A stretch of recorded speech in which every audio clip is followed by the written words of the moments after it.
So France was committed to defending the Poles in the face of a German invasion. And as the summer of 1939 went along, the French were contemplating the possibility of war with Germany and hoping that perhaps some arrangement could be made with the Soviet Union to serve as allies as well. This plan was thrown out the window in the fall of, August 1939, when it was suddenly announced that the Nazis and the Soviets had made an alliance themselves, the famous Molotov-Ribbentrop Pact, which essentially committed Russia or the Soviet Union to not fighting in any war. This was a devastating blow for the morale of the Allies, and was also a very clear signal that war with Germany was all but inevitable at this stage. So that came out August 22nd. You see the date on the newspaper there. And within 10 days, France, Britain, and Germany were at war. So the Nazi invasion of Poland began on September 1st, 1939. Actually, the Germans staged a fake Polish attack upon the Germans to justify their invasion of Poland. And almost immediately, the British government declared war on Germany on September 3rd, 1939, and the French government followed a few hours later. Of course, the British and French really weren't in much of a position in which to attack the British or attack the Germans, or certainly not to be of any real practical use to the Poles, who were overrun in the space of about a month, in part because the Soviet Union, as part of its secret deal with the Nazis, invaded Poland from the east and seized part of that land for itself. So Poland was essentially defeated by the end of September 1939, and the 8 months that followed are known to history as the Phony War, essentially where there was no fighting between Germany and Poland, between Germany, France and the United Kingdom, even though the three countries were at a state of war with one another. And this led to a series of divisions within French political society. What was notable about the First World War, that when it began, we talked about the Union Sacrée, the sacred union, the various factions in French society putting aside their differences to rally to the cause of France. We don't get the same thing in France in the Second World War at the beginning. Partly it's because of the Communist Party, which had a large representative body. Now that the Soviet Union was allied with Nazi Germany, Stalin essentially issued orders to the communists to play down any kind of support for war and to downplay the possibility or the desirability of war with Germany. And so that was one element of French society that had reversed course completely, and actually Daladier banned the Communist Party as a result, as essentially declared them to be foreign agents. But there were other people in France who kind of wondered, well, what's the point of this war? We went to war to protect Poland. Poland has been conquered. We couldn't stop that anyway, so why are we really at war with Germany for a cause that is already over? So there certainly was a desire amongst many French people to end the conflict, and even French soldiers who were stationed along the border along the Rhine, directly across the river from Germany, were told not to kind of do anything to provoke German soldiers, certainly not to fire upon them or anything like that. So it was kind of this kind of sense of unrealness about the war in the first few months in the Second World War. There was also a question about what the next strategy should be for the French government. When the Soviet Union invaded Finland in early 1940, some people in France, Daladier amongst them, argued that the French should also give their support to the Finns, effectively declare war on the Soviet Union.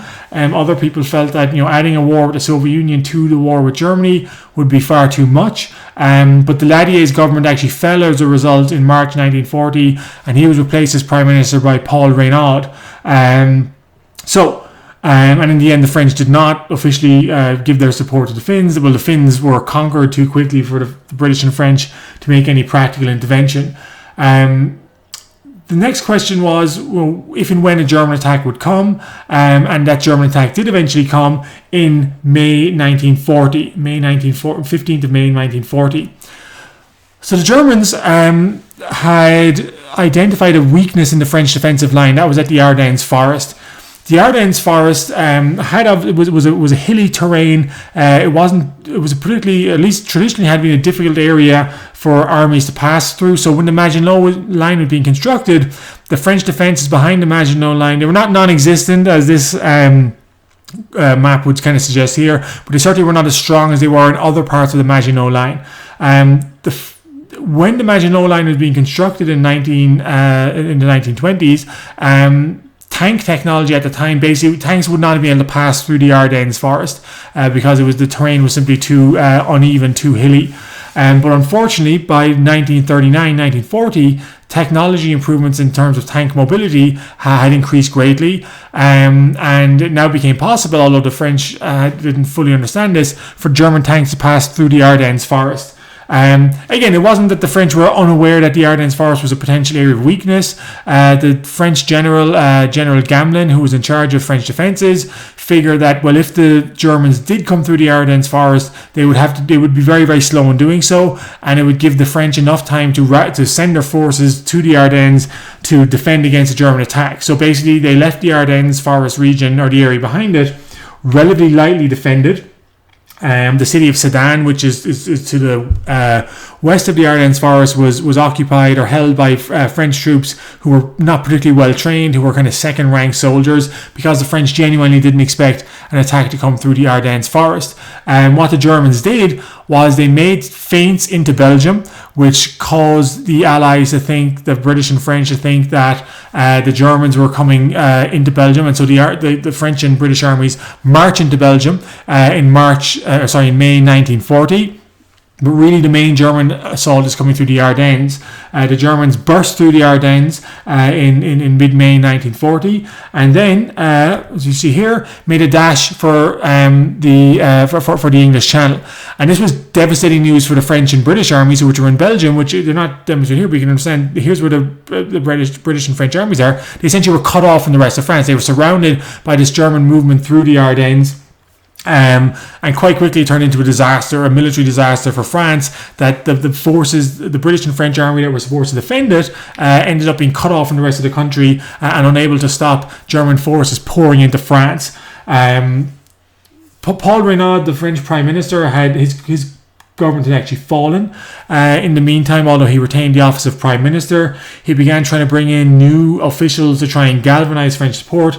And one of the men he recruited was Marshal Philippe Pétain, who was obviously the hero of Verdun during the First World War. He brought him on board to, help bolster French confidence.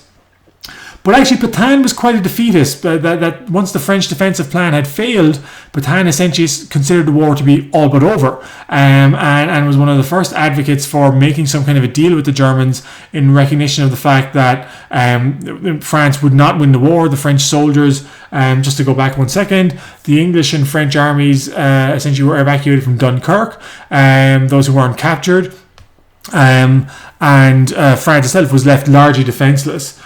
So what happened was chaos. 6 million French people in northeastern France began trying to flee south, jamming up all the roads.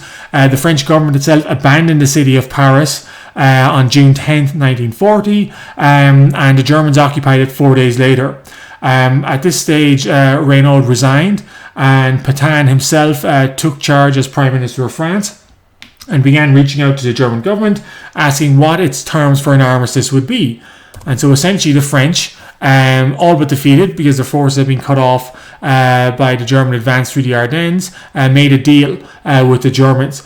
There's been some debate about in history why exactly the French collapse was so spectacular in terms of France essentially was defeated within 6 weeks compared to the resilience and the resistance given in the First World War. Really, the difference was, you might argue, one of imagination, that the Germans had planned an offensive style of war, in terms of not just the Blitzkrieg, a war of mobility, but also sought the initiative in terms of directly attacking the French and British, who were trying to stand out, whose basic plan for the war was to fight a similar defensive war as in the First World War, and to use economic pressure to force a defeat on Germany. Who essentially, so this might be a case of a defeat of imagination as opposed to any superiority of forces. I mean, broadly speaking, the French and British armies combined were about the same size as the German army. The German army had a better air force than the French, but the French had better tanks than the Germans, albeit that the French tanks were not arranged. They were not arranged in terms of, the Germans were quite successful in their blitzkrieg tactics of coordinating air attacks, infantry attacks, and tank attacks at the same time as part of a cohesive attack, whereas the French tended to treat the tanks as defensive implements that were kind of scattered around across the border with Germany.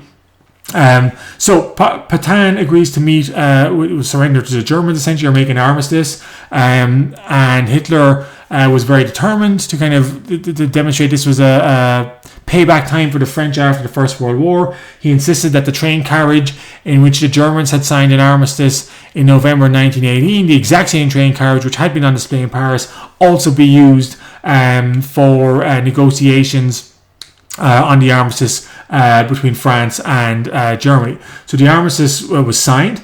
I'll say a little more details in a second, but essentially Paris had fallen to the Germans. Here was Hitler himself taking his picture before the Eiffel Tower. Obviously the French people were devastated. This famous photo. Actually, this photo was from a little later, from September 1940, so not immediately after the fall of France, but reflecting the general devastation the French people felt. And what were the terms of the armistice? Well, basically, it's worth bearing this in mind that what we know as Vichy France in some ways came about by accident. That the terms of the armistice the French signed with the Germans were supposed to be until the war lasted, which everyone kind of assumed would be short. So long as war with Britain continued, the terms of the armistice would exist, but most people figured that either the British would be overrun by the Germans or would quickly conclude a peace with the Germans, and therefore the terms of the armistice would become null and void, and a new peace would have to be negotiated with Germany. But basically, so long as the war was continuing, Germany would occupy all the strategic parts of France, which essentially meant, you can see here, the entire Atlantic coast and most of northern France. So the area of southern France was left to the control of the French government under Marshal Pétain, and that government was based at the city of Vichy, hence the name Vichy France. The French army, about 1 million French prisoners were imprisoned as prisoners of war. The idea being that this was supposed to be a short-term solution, that most of those French soldiers would be released, but of course many of them were kept in captivity for most of the war.